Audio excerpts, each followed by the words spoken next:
In the past 3 months, we've created hundreds of UGC pieces for our clients, and I've picked out one specific UGC piece that we did that I'm particularly proud of based on the brief that we sent and the end result that we received from the creators. So in today's video, I want to review the perfect UGC brief and creator video that we received from that so that you can take example from this when writing your own UGC briefs. My name is Justin and I'm the founder of Wizo Media, an e-commerce marketing agency specializing in elevating thriving brands by simplifying e-commerce growth.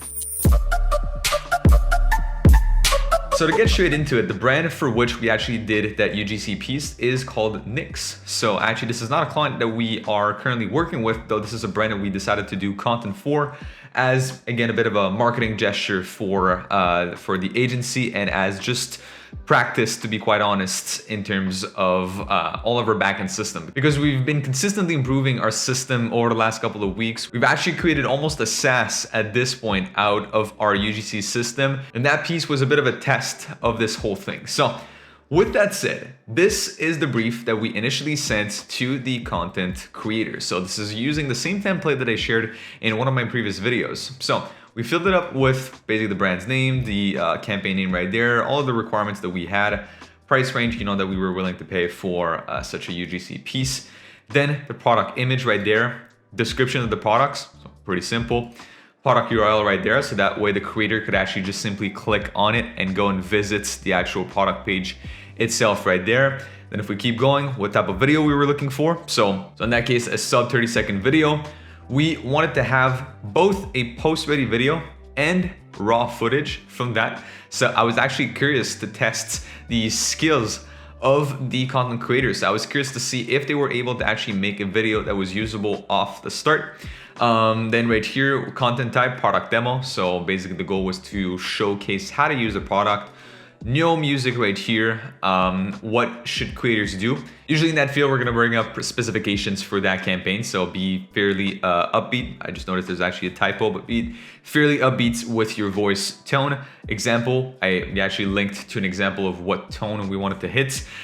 Showcase the benefits of using this versus traditional tampons. What you don't want, well, monotone voice and dull face expressions. All right, so that's it. And then comes a storyboard. Before I get into the storyboard though, I'm gonna say, to be quite honest, one of the findings I had with this recent wave of UGC content. So what I decided to do is, instead of having our team do the UGC for the clients, I decided to take the matter into my own hands and myself get my feet wet, my hands dirty, and go in the trenches and do these UGC pieces in collaboration with the creators. The reason being, I wanted to see if our system had any things that could be improved, and I wanted to learn if there was a way to make our creator relationships more efficient. So one thing I noticed is that when I actually picked the creator first before writing the brief, this is where I got the best result. And that's what I did with this exact campaign. So instead of writing a full brief, writing a full storyboard, then having to find creators within a creator pool, I actually did the opposite. I found a creator and I crafted a brief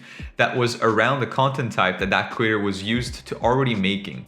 This way, I was not asking for anything that I knew they would not be able to deliver, and I was able to position examples that I know they had seen prior to working on that specific campaign. So helps a lot. I've also did another campaign, which I don't have right now in front of me to show you, but I did a recent campaign with a content creator and her aesthetic was very particular. So she actually has quite the following on Instagram, and what she does, she posts pictures and videos with like a very dark and neutral aesthetic. So it's like she wears black a lot of the time, and there's like a color correction applied to a lot of her videos, which makes the aesthetic very dark.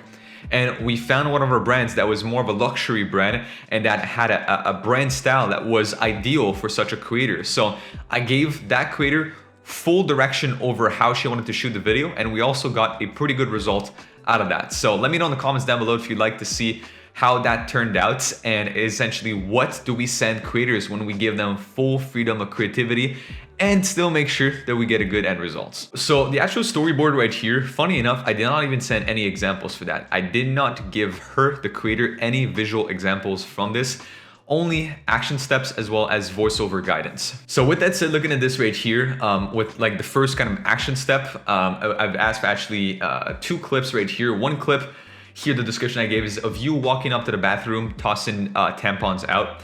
and your second clip is you showing the underwear pair in your hand. And the second clip is of you showing the underwear pair in your hands. Voiceover guidance I gave her was, best decision of my life was when I stopped buying tampons and switched to these period underwears from NYX. So voiceover guidance is usually pretty self-explanatory. Like we pretty much give them exactly what to say aloud.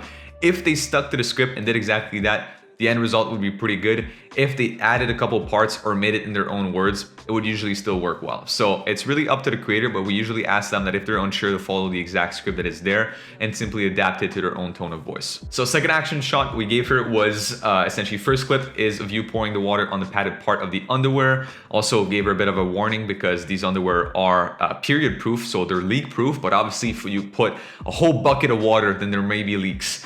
So second thing was of her wearing the underwear and then putting on a pair of pants as if she was ready to get out. Other clip right here is you putting the underwear in the washing machine as you're doing a load of laundry, because we're trying to show that those are machine washable underwear for periods. Then clip of you sitting down on the kitchen island or table with the underwear package visible near you, sipping on a latte or coffee. Why? Because we would actually be running this as an ad. Again, I'm saying we would be because this is not an ad that's actually going to be up and running. We did that as a portfolio piece. But with that said, this would be something in the fall season. We're currently done this piece at the end of September, so that's it. And then clip of you facing the camera, smiling and showing the packaging of the underwear with the undies still inside the package. All right. So that was the whole guidance given to the creator. Now, let me throw on screen right now the full end results so you can actually see that for yourself.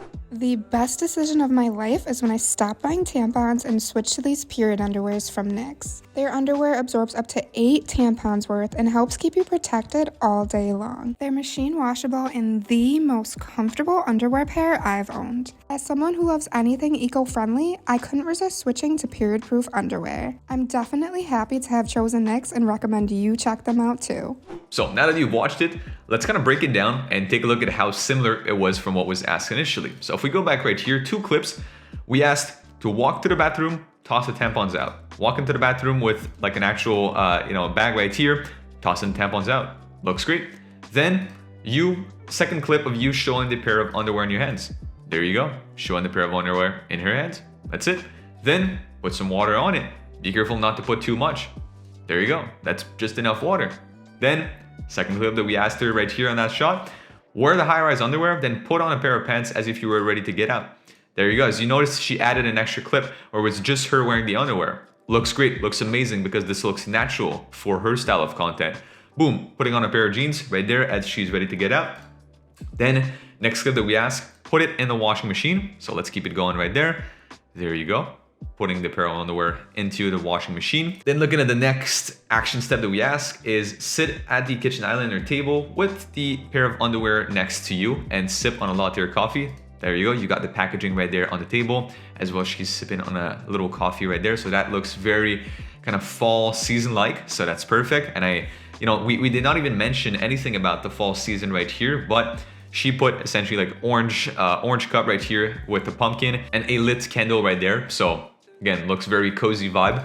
And then finally, if we keep it going, show the packaging at the ends, and that's pretty much it. Show the packaging, smiling and showing in front of the camera. It's exactly what she did. So this is the unedited version of that UGC piece, in a sense that we've added on top of that some text later on and just actually changed a couple cuts here and there. But overall, that was like a very good UGC piece. That just goes to show one main lesson I want to give you in this video is that if you follow almost an ad-like process with your UGC creation, you're gonna find that you'll have much less frictions between all of your process steps. So what I mean by this is, imagine you are sending wrong directions to the creator. So now you get a not so good piece of UGC back. Then that's your raw content. So you tell yourself, hey, at least I can edit it. So then you have your creative strategists give directions to your creative team, but they have to give very precise directions as to what to edit. If they make any mistake on that, then the end result might be a little different. And then the video editor has to go through all of these directions and make sure that they nail what you had in mind. But all of this would have been much easier if the initial piece of content you got was already pretty much up to standards, because then you don't have that much work to do in post-processing.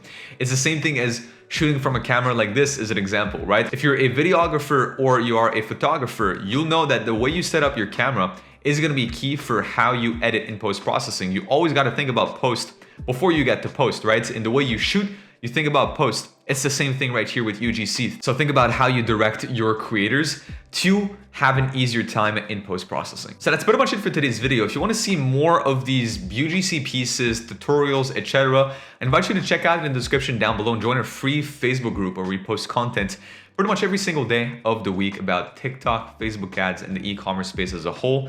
Now, if you're an e-commerce store owner making at least $20,000 to $30,000 a month with your brand, I invite you to click on one of the links in the description down below and book in a very short demo call with our team so we can help you out and see if you're a good fit for one of our e-commerce marketing programs. On that note, make sure you also check out other videos on the channel for some more useful e-commerce marketing tips, and I'll see you guys in the next video. Peace.